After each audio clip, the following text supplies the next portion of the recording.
Good morning everyone.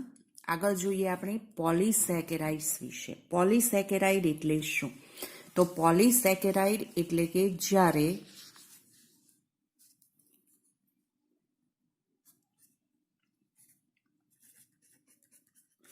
મોટી સંખ્યામાં હેક્સોસ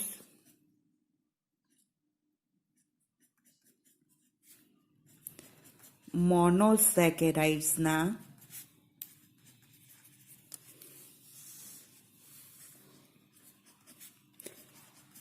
એકમો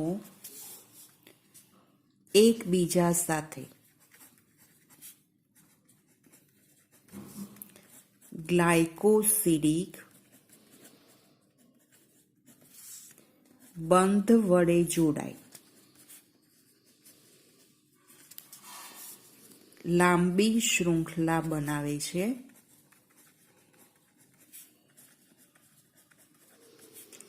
ત્યારે તે શૃંખલાને પોલીસેકેરાઇડ્સ કહેવાય.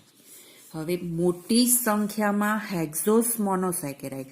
હેક્સોસ એટલે 6 કાર્બનયુક્ત શર્કરા, દાખલા તરીકે ગ્લુકોઝ કે જે 6 કાર્બનયુક્ત છે. તો આ મોટી સંખ્યામાં હેક્સોસ મોનોસેકેરાઇડના એકમો એકબીજા સાથે ગ્લાયકોસિડિક બંધ વડે જોડાય અને જો લાંબી શૃંખલા બનાવે છે તો એ શૃંખલાને પોલીસેકેરાઇડ્સ તરીકે ઓળખવામાં આવે છે. હવે પોલીસેકેરાઇડ જે છે એનું જો સામાન્ય સૂત્ર આપણે જોઈએ C6H10O5N, બરાબર, કે 6 કાર્બનયુક્ત શર્કરા અને N જેટલા અણુ જોડાયેલા હોય 10, 15, 20, 25 કે જેટલા પણ રિપીટ થાય છે. દ્રાવ્યતા વિશે જોઈએ તો પાણીમાં અદ્રાવ્ય છે અને હેક્સોસ શર્કરા એકમ જે છે કે જે જલ વિભાજનથી કે થઈ હેક્સોસ શર્કરાના જે એકમો છે એ છૂટા પડી શકતા હોય છે. એટલે જે શૃંખલા જોડાયેલી છે જેમાંથી તે કે મોનોસેકેરાઇડ્સ જે છે એના એકમો છૂટા પડી શકે છે, એટલે કે જલ વિભાજન થઈ શકે છે. કોષરસ સ્તરમાંથી અપ્રવેશીલ છે, પ્રવેશ પામી શકતા નથી, બરાબર. અગત્યના એવા જો પોલીસેકેરાઇડ આપણે જોઈએ, કયા કયા પોલીસેકેરાઇડ છે તો starch, glycogen, cellulose, lignin, pectin, chitin, dextrin, insulin, બરાબર, કે જે અગત્યના એવા પોલીસેકેરાઇડ છે. Starch, glycogen, cellulose, lignin, pectin, chitin, dextrin અને ઇન્સ્યુલિન. એની રચના વિશે આપણે જોવાનું છે. એ પહેલા આપણે જોઈએ તો કે પોલીસેકેરાઇડ જે છે એ પોલીસેકેરાઇડ્સની શૃંખલા જે છે 2 પ્રકારની હોય છે. કયા 2 પ્રકારની હોય છે તો કે શૃંખલા જે છે એમાઇલોઝ અથવા તો એમાઇલોપેક્ટિન તરીકે ઓળખાય છે. એમાઇલોઝ અથવા તો એમાઇલોપેક્ટિન. હવે એમાઇલોઝ એટલે કેવી શૃંખલા થશે? અશાખિત શૃંખલા. અશાખિત, દાખલા તરીકે આ દરેક જે હેક્સોસ શર્કરાના અણુ જે છે આ ગ્લાયકોસિડિક બંધથી જોડાયેલા છે, પણ શૃંખલા કેવી છે? અશાખિત છે. જો આખી શૃંખલા જે છે જે સરળ છે એમાંથી કોઈ બીજી શાખા જોવા મળતી નથી. તો આવી અશાખિત શૃંખલા જે છે એને એમાઇલોઝ તરીકે ઓળખવામાં આવે છે અને આ એમાઇલોઝ જે છે કે જે પાણીમાં અદ્રાવ્ય જોવા મળે છે. હવે એમાઇલોપેક્ટિન એટલે શું? એમાઇલોપેક્ટિન એટલે કે શૃંખલા જે છે આખી કેવી જોવા મળે છે? શાખિત જોવા મળતી હોય છે. શાખિત શૃંખલા કયા પ્રકારની હોય છે એના વિશે જોઈએ.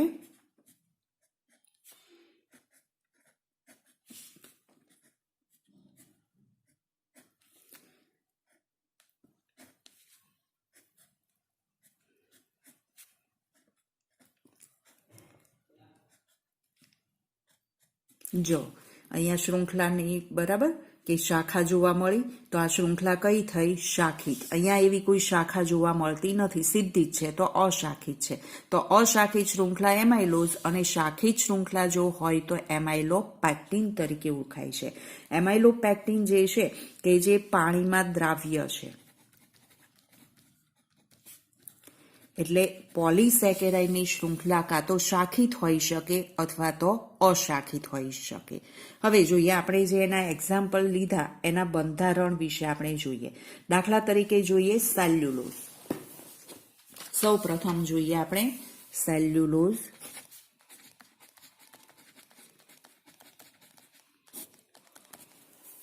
સેલ્યુલોઝ જે છે કે જે એક બહુલક પોલિસેકેરાઇડ છે, એટલે કે અનેક પ્રકારના અથવા તો કે અનેક ગ્લુકોઝના અથવા ગ્લુકોઝમાંથી બને છે. અને જે ગ્લુકોઝનો કેવું છે? સમપોલિમર છે. એટલે કે ગ્લુકોઝના અણુની જે શૃંખલા છે એ શૃંખલામાંથી સેલ્યુલોઝ બને છે. સમપોલિમર એટલે કે ગ્લુકોઝ શર્કરા જોડાયેલી છે. આ બધા અણુ કયા હોય? ગ્લુકોઝના. એ સમપોલિમર છે. બરાબર છે. અને સેલ્યુલોઝ જે છે કે જે એના કુંતલ જોવા મળતા નથી, સીધી જ શૃંખલા છે. જટિલ કુંતલ જોવા મળતા નથી. બરાબર છે. અને કે જટિલ કુંતલ જોવા મળતા નથી જેથી તે આયોડિન સાથે જોડાઈ શકતા નથી.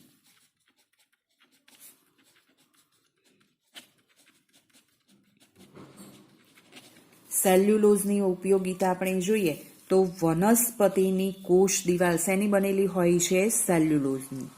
વનસ્પતિની કોષ દિવાલ જે સેલ્યુલોઝની બનેલી છે.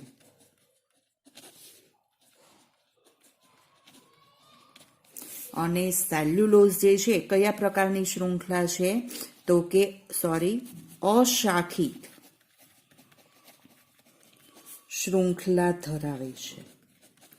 ખ્યાલ આવ્યો દરેકને કે સેલ્યુલોઝ જે છે એ ગ્લુકોઝનો સમપોલિમર અને ગ્લુકોઝની અશાખિત શૃંખલા ધરાવે છે. જોઈએ આપણે અહીંયા આપણને આપેલું છે ટેક્સ્ટની અંદર.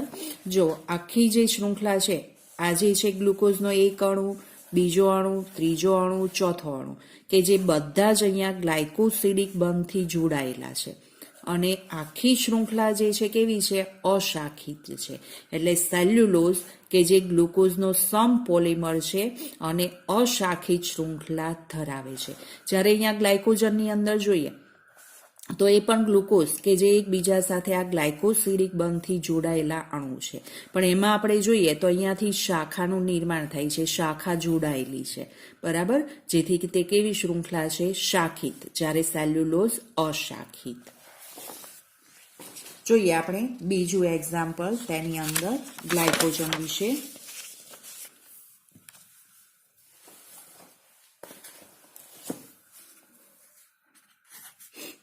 ગ્લાયકોજન. ગ્લાયકોજન જે છે કે તે પ્રાણીઓમાં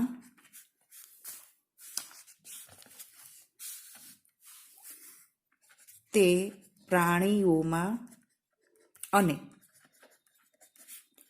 ફૂગના કોષોમાં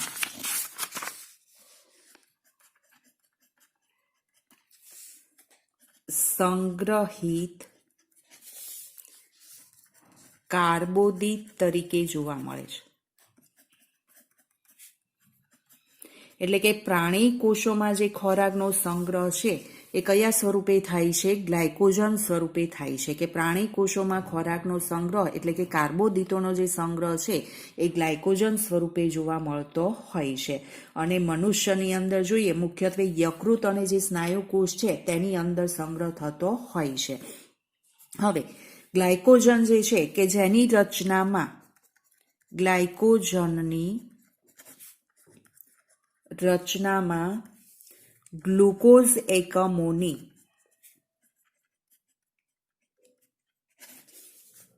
બનેલી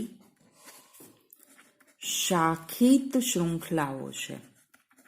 ખાસ યાદ રાખજો કે સેલ્યુલોઝ જે છે કેવી શૃંખલા હતી? ગ્લુકોઝ એકમોની અશાખિત.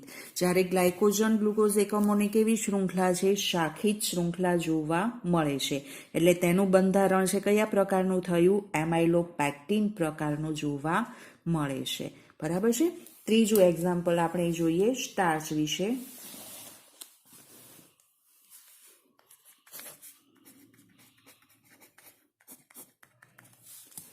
સ્ટાર્ચ જે છે સેલ્યુલોઝથી જુદું છે, પણ વનસ્પતિ પેશીની અંદર જોઈએ તો કે ઉર્જાના ભંડાર તરીકે સંગ્રહ થતો હોય છે. એટલે સ્ટાર્ચ જે છે કે જે વનસ્પતિ પેશીઓમાં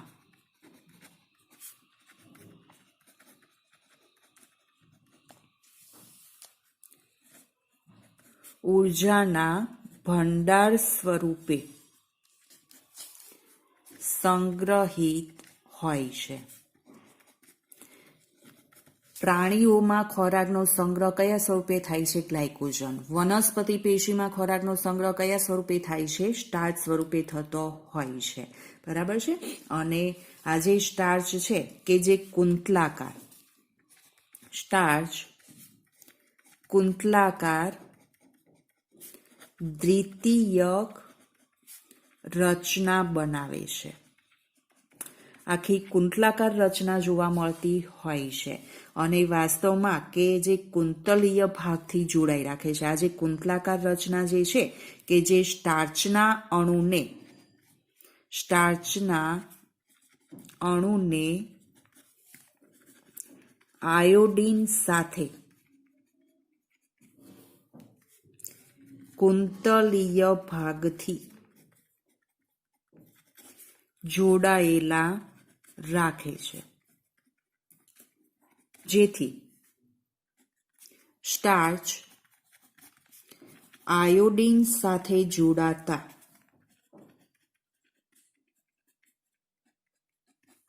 ભૂરો રંગ આપે છે.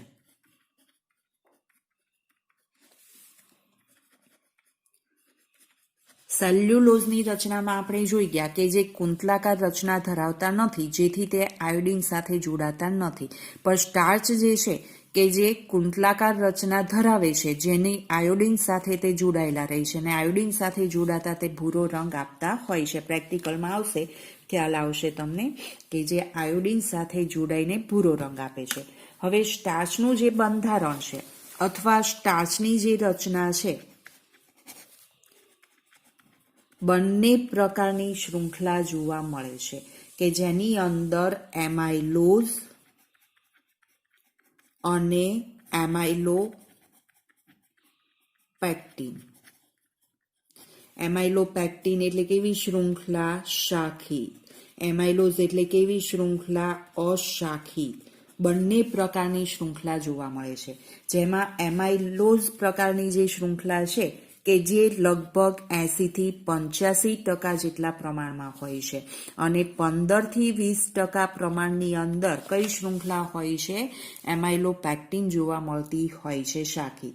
કે બંને પ્રકારની શૃંખલા જે છે એ જોવા મળે છે. ત્યાર પછી જોઈએ પછીનું એક્ઝામ્પલ છે ઇન્સ્યુલિન. ઇન્સ્યુલિન જે છે કે જે ફ્રુક્ટોઝનો પોલિમર છે.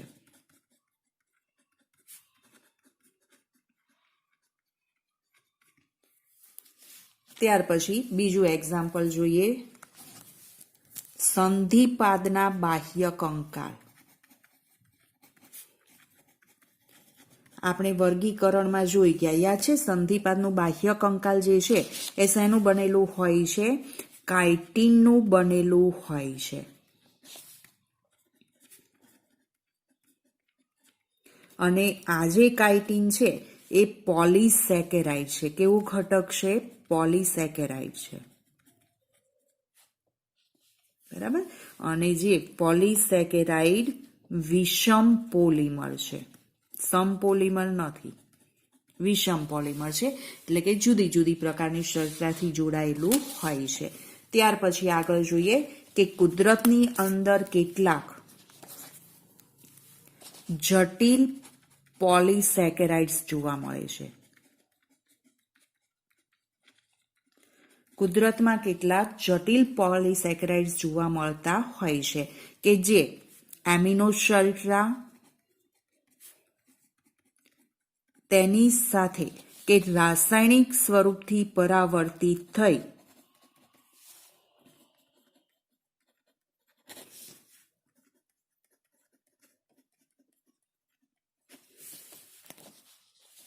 પરાવર્તિત શર્કરા એમાઇન અથવા એન એસિટાઇલ ગેલેક્ટોઝ એમાઇન